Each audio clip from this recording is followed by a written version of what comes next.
this email? What does it mean? Communication is the imparting or exchanging of information or The news. single biggest problem in communication is the illusion that it has taken place. Conversation is the oral exchange of sentiments, observations, opinions, or ideas.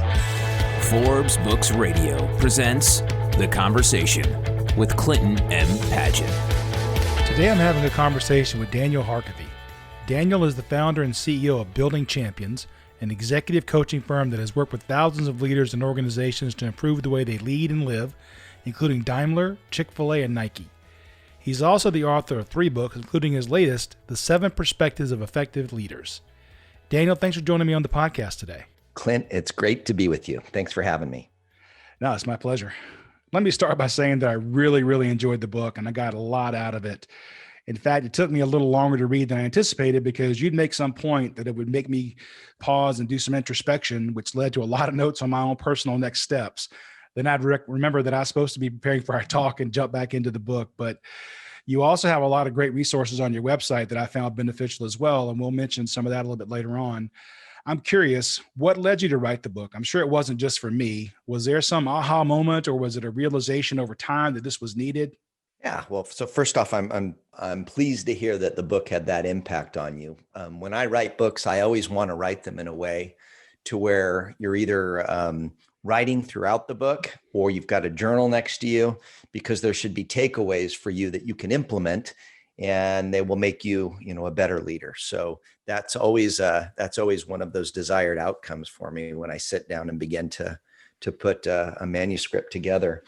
So, the aha on this one was there seems to be so much that a leader needs to do each and every day in order to be effective. There's countless books, thousands of books on all of the things that we leaders have to do. There are all these different pieces to the getting it right puzzle.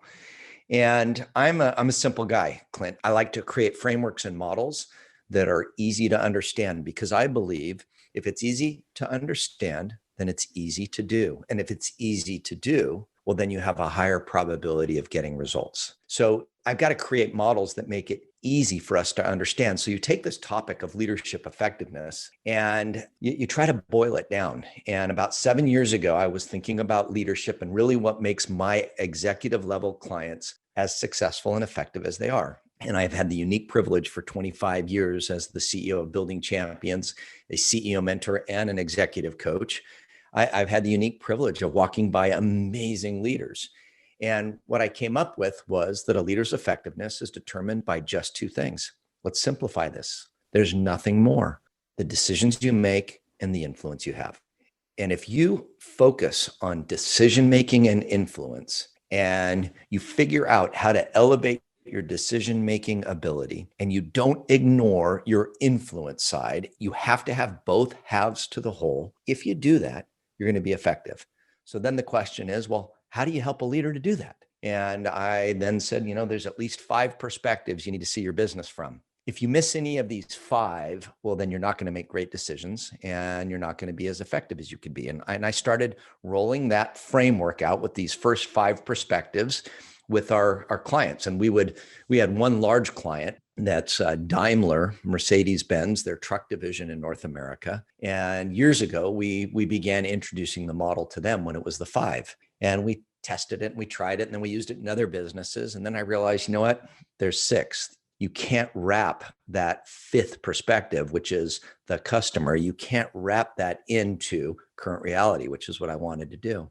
And then a little while later, I realized, oh my gosh, there's a 7th perspective. And that's the perspective of the outsider. And that came to me, Clint, as a result of one morning just reflecting on the highlights of my last couple days and what I'd spent my day doing, which was I'd spent one day with a leader from Europe, leads a large global organization, and just reflecting on our conversations and the role I played with him from really breakfast through late night. And then the next day doing the exact same thing with a leader of an organization, a very large domestic organization here, a presence that's in your backyard, and thinking about, oh man, what did I do with that leader? And it was the same thing. These leaders just wanted to process with me. They wanted me to challenge them, encourage them, think with them. They wanted that outside perspective. So it's a proven framework. We've been using it with countless organizations and countless leaders. And there you go, a long answer to your question. No, that's actually excellent because you answered the second question I was going to ask. So that's perfect. Now, Right. you have an interesting discussion about certainty versus confidence in the book. And it reminded me that the saying perfect is the enemy of the good.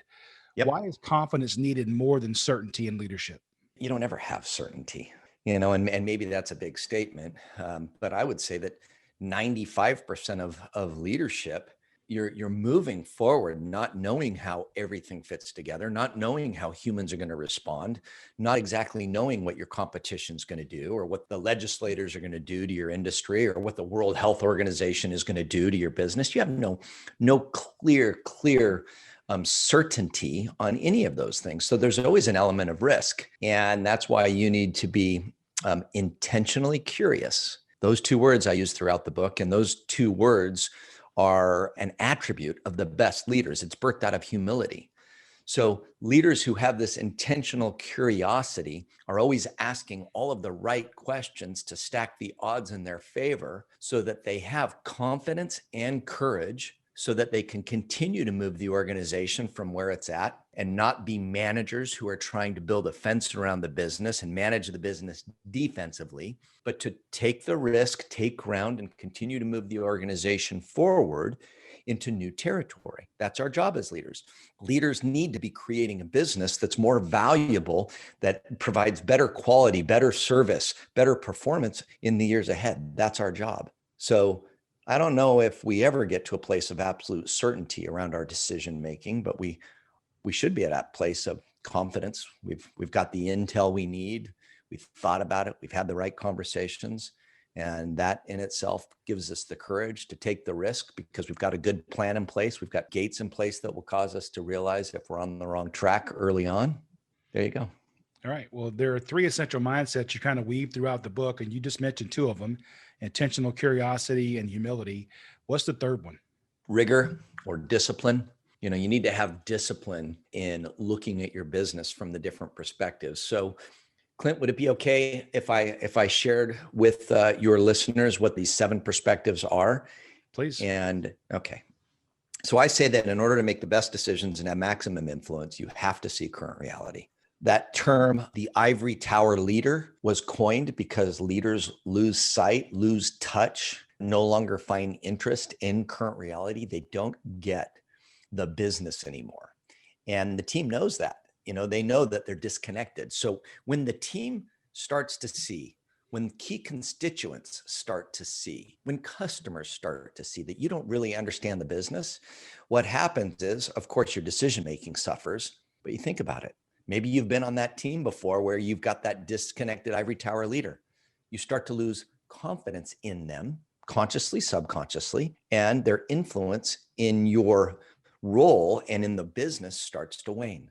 So you have to have current reality. Second one's vision. Leaders who don't have a clear and compelling vision for a better, brighter tomorrow, and if they can't paint a picture on blank canvas as to where the organization's going to be at some point in the future and who the team's going to become, if they don't share that, if they don't see that, if they don't believe in that, well, then are they really leading intentionally? Second perspective coupled with the first perspective, that creates an opportunity gap because here you are in current reality in 2020 and you've got a vision for 2030. Well, the organization's going to need to grow, you're going to need to grow, and you're going to need to place some strategic bets. Perspective 3. Perspective 3, strategic bets grounded in current reality, anchored in long-term vision. We have those 2 magnetic waypoints. Now we place bets that we have more confidence in our ability to execute with excellence in because we've done the work, current reality. We understand our resources. We understand the rules. We understand the players, the competition. We understand what's allowed and what we can't do. And we connect that to the next 2 perspectives after perspective 3. And now we're really well informed. So when you've got that and you're anchoring those strategic bets to a very clear and compelling vision in the future, well, then you'll continue to take the risks and have courage when maybe the bet starts to wobble a little bit at month 18, when it's supposed to be done at month 20, and you still can see you've got about 6-8 more months required. And just like a home remodel project, you can see that your spend's going to need to be 20% more. you're going to double down. You're going to do it because you see it's connected to that better tomorrow. Oftentimes leaders fail with strategy and execution with strategic bets because it's a reaction. It's not intentional, connected to a vision, and they run into problems and then they pull the ripcord. So, you have these first three, and these are all about managing and understanding and leading the business from a process and a people perspective. Then you move to perspective 4, the perspective of the team. And this is where the best leaders are. They're deploying that intentional curiosity to find out what the team thinks, needs, believes, understands. You're having conversations with them around those first 3 perspectives to make sure you're getting the intel you need from the people doing the work that enables you then to better resource them, lead them, and manage them, better support them. Helps you to make better decisions. They know their voice is heard. Now your influence is growing. They know you understand those first 3 very important factors in the business. Your decision making, it's informed by them. You're growing with your team. Then you look at the next perspective. Perspective 5 is the customer, and that's the bullseye. This is sitting down with the customer and having conversations, again, deploying this intentional curiosity, not afraid of what you're going to hear, wanting to hear the good, bad, and the ugly. And in a year like 2020, perspective of the team 4 and perspective of the customer 5 radically altered with how we do that. So we need to learn, which will be perspective 6. So stay tuned. So perspective 5 is the customer. And this is where we're sitting down and having conversations with the customer to understand what it's like to do business with our company. What's it like to utilize our product or to benefit from our service? What do they really like? What do they wish we would change?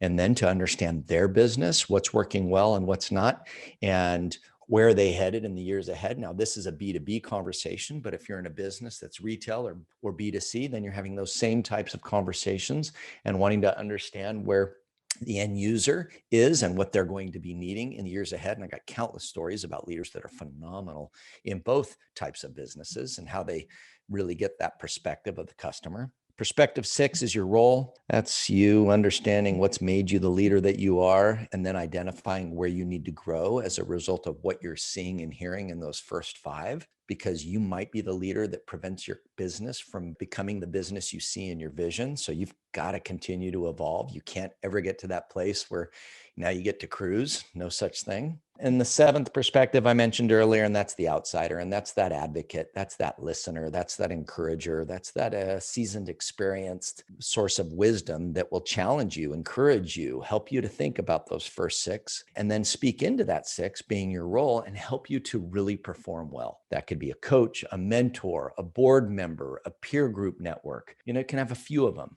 but the best leaders, they are intentional in spending time in each one of these, and they bring that spirit of an intentional curiosity to all of them. They're asking questions and listening. They know they don't know it all, and they're disciplined. So if you look at their calendar, you'll see time spent in those first 5 that impacts their role, the 6th, and you'll see time intentionally spent with the 7th, the outsider, so they can be the best they can be. The 7 perspectives of effective leaders. Wow, that was a great overview of all 7. And I do have some specific questions around each of those. Before I do, though, I was going to relate a story that came to me when I was reading the book and you talked about intentional curiosity. So if years back, my staff presented me with some rubber wristbands, the ones that have a slogan or a cause embossed on them you often see on athletes. Well, mine were embossed with the letters WWCA. And I asked what that meant, and they all laughed and said, well, it stands for What Will Clint Ask? And they were making fun of the fact that I'll often ask a lot of questions when presented with an idea. If only I'd been able to counter with, hey, I'm just being intentionally curious. I should have read your book a few years earlier. I love that. Well, that tells me a lot about you, Clint, because when I was young, I was 20 years old, and really at 20 years old, my life changed from a professional perspective as a result of getting to work for an entrepreneur who had 6 companies. And he was one of the most intentionally curious individuals that I'd ever met. And I spent 10 years with him, amazing journey, age 20 to 30.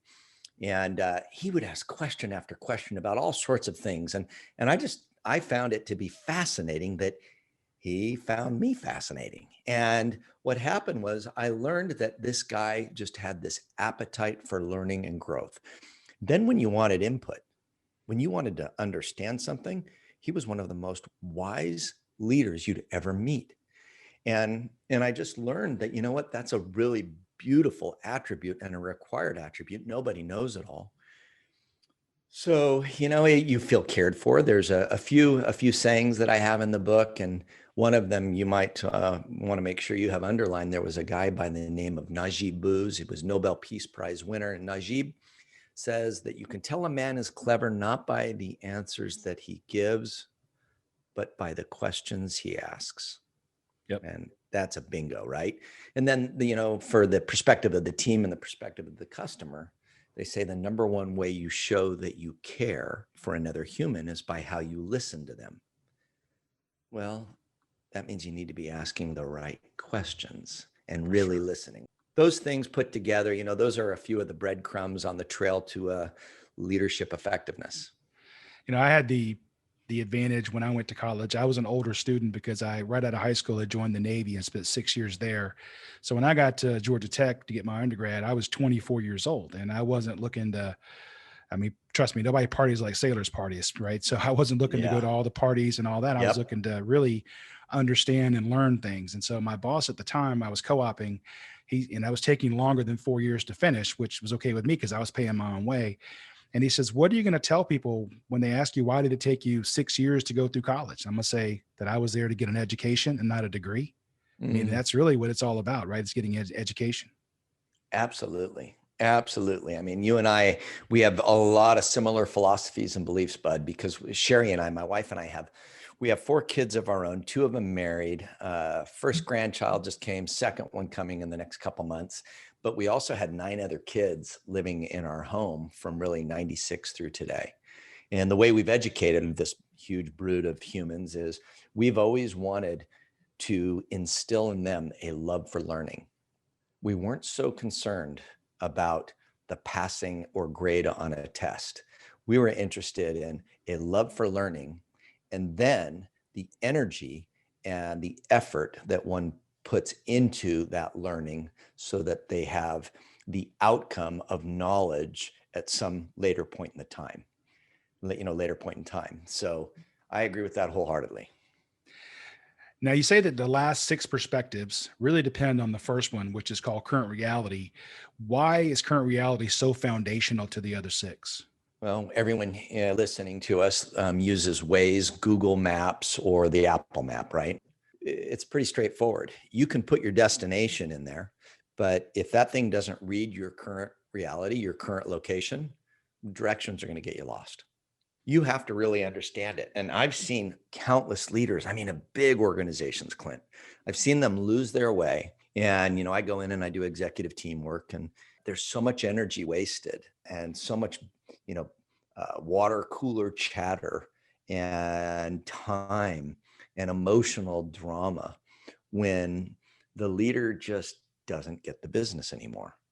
And, they may be very visionary and very charismatic and let's take the hill, but they don't understand the resources. They don't understand the brand experience. They just don't get the mechanics, the leading, the lagging indicators, who the competition is, what the trends are, what's happening with society as a result of belief shifts from news and social media and how that's affecting your business. There's a lot that goes into current reality today, way more than 10, 15 years ago. The advent of the internet radically changed current reality and how we see it. We have so much more information, so much more data, but it's made it a lot more challenging for us to influence and to lead humans as well, especially in a year like 2020. And I think going into 2021. Yeah, you relate in the book a story from Frank Blake, the former chairman and CEO of Home Depot. He said, people often don't want to tell anybody there's a problem so long as they think they can fix it. Too often they think about fixing it without doing anything to really fix it, to the point where it's beyond fixable. Now, this statement really resonated with me because I see that's something that can happen a lot in project work if you're not careful. Yeah, it's, people want to believe that they're going to get it done. And the longer that goes by and they don't get it done, then the more concerned or fearful they are of telling you. And, as Frank shared that story, he's got example after example of doing that.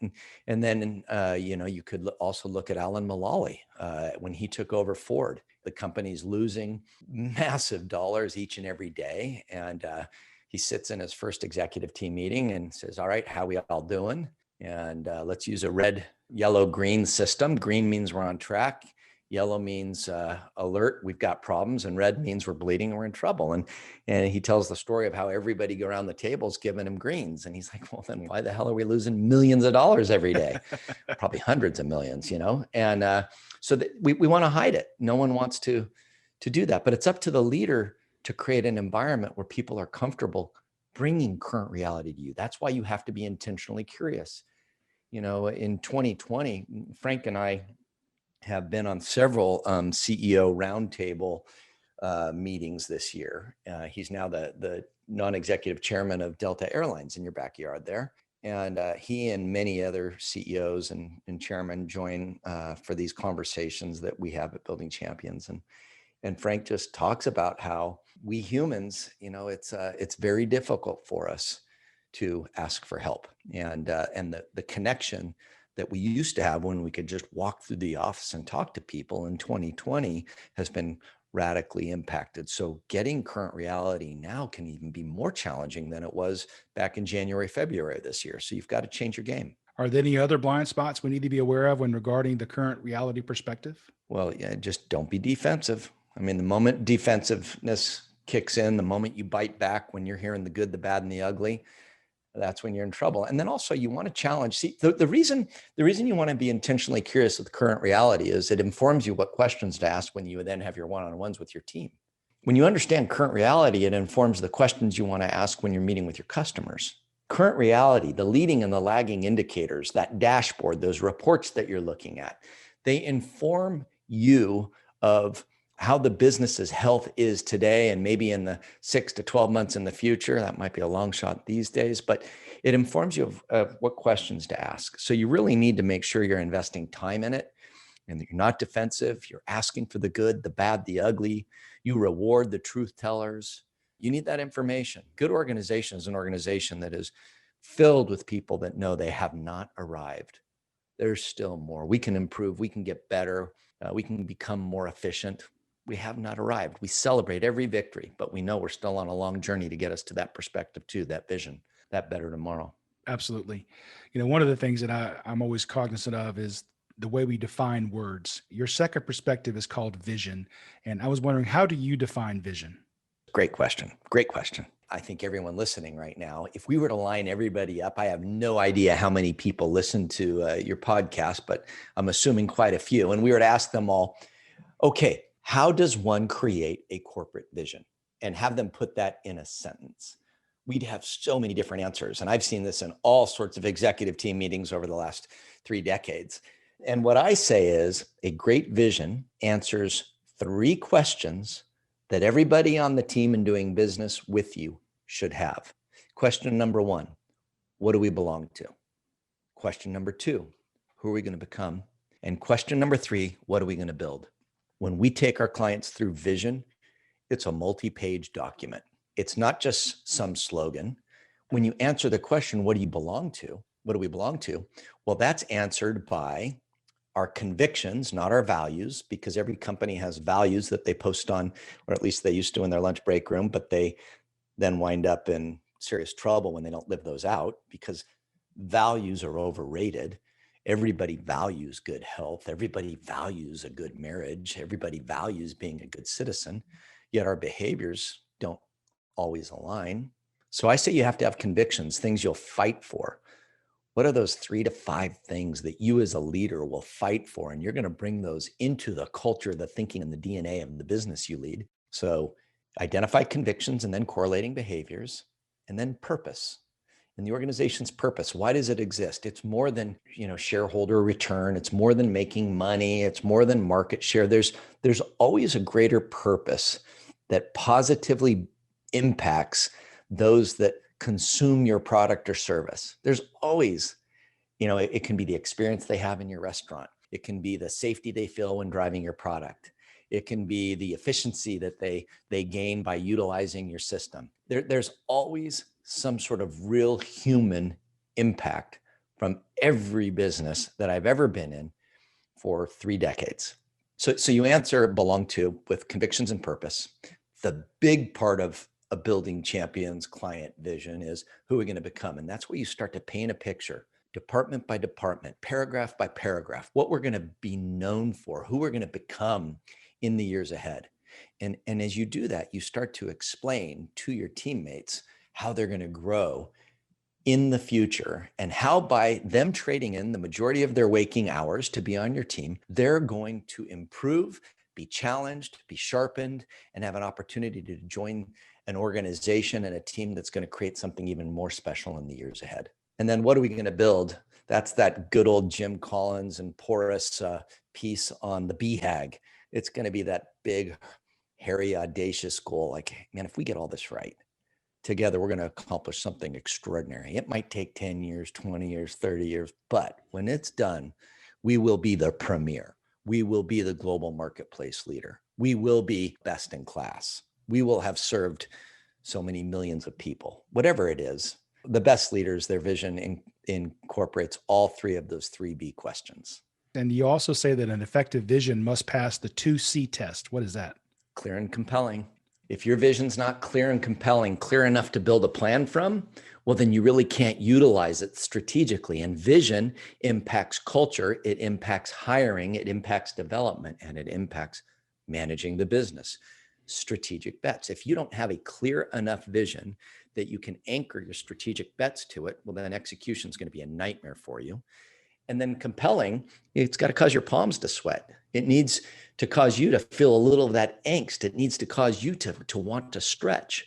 If it doesn't cause you to want to stretch, to take risk, to lay it out on the line, if it doesn't cause you and your heartbeat to speed up a bit, well, then how are you leading your people? Or how are you expecting them to fully engage? How are you expecting them to go through the discomfort required in order for them to grow? You go to the gym, you work out.